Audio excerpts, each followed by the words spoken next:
Are praising collaborative efforts at a housing first apartment complex on Madison's west side, saying that adding resources at Tree Lane Apartments is reducing concerns of disturbances and crime. Madalyn O'Neill tells us more about the changes.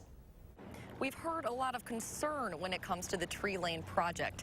Instead, the message from city officials here today was one of hope. What we're doing is we're fine-tuning. We knew there would be challenges. Challenges that Mayor Paul Soglin now says the Tree Lane Apartments weren't equipped to handle when they first opened for families transitioning out of homelessness last summer. In retrospect, we did not have adequate case management, nor did we have adequate security. Now, Soglin says upping funding for additional security and case management contributes to a reduction in the amount of police calls for service in the area. We think that we're across that worst period. The worst period, a peak of about 40 or 50 calls a month in the winter.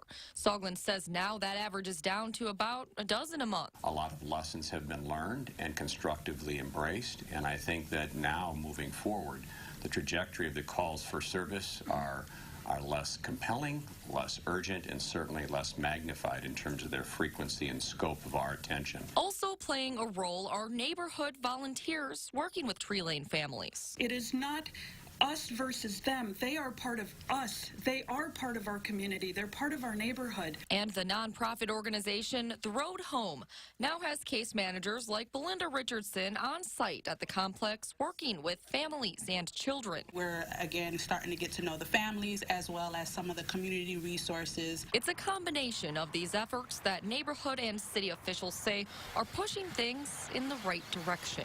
This is a process, and it's very exciting. Keep with it, and we're going to grow. It's very stressful and difficult work, and I might point out that when things work out nicely and a family's life improves, it's also very rewarding. City officials are hopeful that the positive changes they're seeing here at Tree Lane Apartments will continue. Reporting in Madison, Madalyn O'Neill, News 3 Now. Mayor Soglin says he believes it was a select few at the apartments and their guests causing the issues, while the rest pay rent and are good tenants. 2 households were evicted from the complex.